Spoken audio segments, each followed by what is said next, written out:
Rádio Regina s vami. Marcel Páleš sa práve teraz nachádza priamo na vyučovaní v základnej škole s materskou školou Jana Bakoša v Banskej Bystrici a škola má dobrú polohu, je to takmer centrum mesta. Kde presne stojíš práve teraz, Marcel?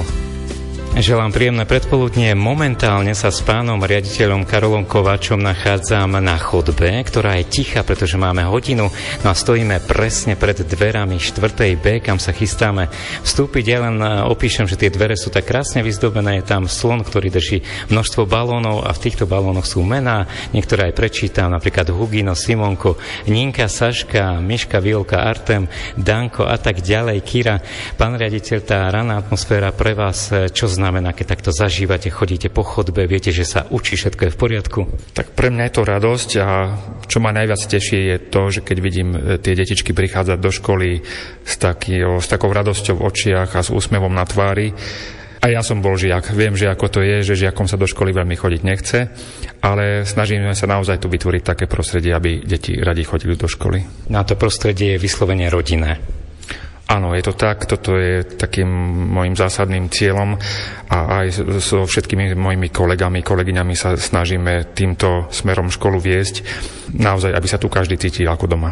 No tak poďme si to aj vyskúšať, že či naozaj sa aj učí ako v takej rodinnej triede. Vchádzame do 4. B. Dobrý deň, ahojte. No a v 4. B sa aktuálne vyučuje slovenčina. Kto učí, pán riaditeľ? Našich štvrtáčikov učí pani triedna učiteľka, pani magistra Amália Filipová. Je to jedna z mojich kolegyň, ktorá je úžasná, je to taký anjel a som veľmi rád, že ju v škole máme. A samozrejme, takéto kolegyne a kolegov máme aj viacerých na škole. No a poďme si hovoriť, pani učiteľka, čo aktuálne učíte, alebo čo si opakujete?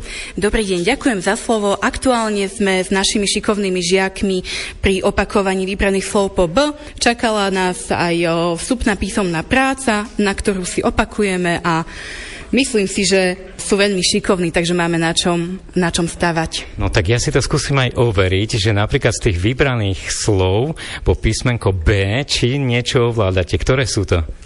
By, aby, bylina, byť, dobyť, byť. Počkaj, zastavím ťa, idem ďalej, aby sme vedeli, že nielen ty, Violka, ak si dobre pamätáme, non si šikovná, ale kto by ešte vedel doplniť? By, aby, keby, bylina, byť, byča. Dobre, aj teba zastavím. A ešte do tretice, kto sa tu hlási, aby aj chlapci dostali slovo, takže prechádzam k tebe. By, aby, bylina, byť, dobyť, byča, bystrica, bystri, bývať, byt, bydlisko, príbytok, nábytok. No skvelý aj tento žiak a zazneli tam aj slova bývať a Bystrica. Vám sa ako žije tu v Banskej Bystrici a konkrétne v tejto škole? Ako sa tu cítite? Čo sa vám na tom páči?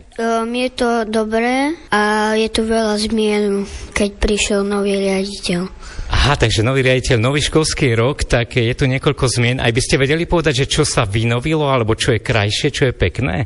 Kto by vedel z vás? Tak, idem k tým, ktorí sa hlásia. Že pred školou máme aj malby na zemi. Dobre, sú to malby. A čo na tých malbách je pred školou? Škôlka na skákanie, abeceda a potom také spoluhlásky. Takže už cestou do školy sa môžete rozcvičiť, aby ste boli v pohybe napríklad tou škôlkou. A ďalej? Že na dvore máme hojdačky nové a preliesky. Takže ešte aj toto sú novinky. A čo ešte doplníme?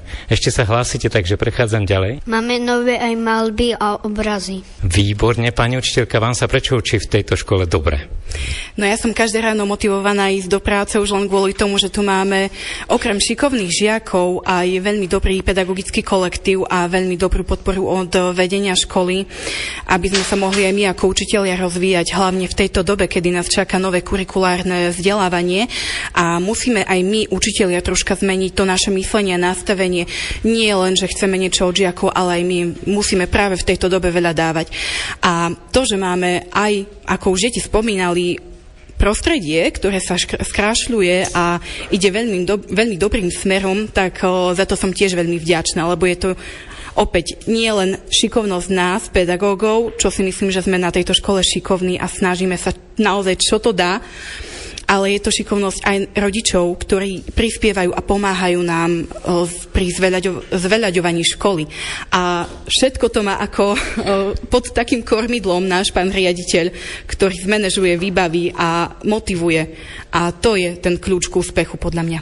To je to rodinné prostredie a poďme sa tak rodine aj rozlúčiť. Takže ako sme si to nacvičili v tom prvom stupe, ale so všetkými, tak to teraz spravíme iba s vami v malej triede, tak verím, že to zvládnete. Ja vás odštartujem 3, 2, 1 a vy dáte do toho naozaj všetko a zakričíte jedno veľké ahoj pre poslucháčov. 3, 2, 1 ahoj! A odovzdávam slovo do štúdia. Ďakujeme pekne za pozdrav. Šikovných žiakov aj učiteľov majú v základnej škole s materskou školou Jána Bakoša v Banskej Bystrici. Marcel by tam dokázal aj do konca vysielania robiť živý vstup. Pozdravujeme a naďalej veľa úspechov želáme. Rádio Regina s vami.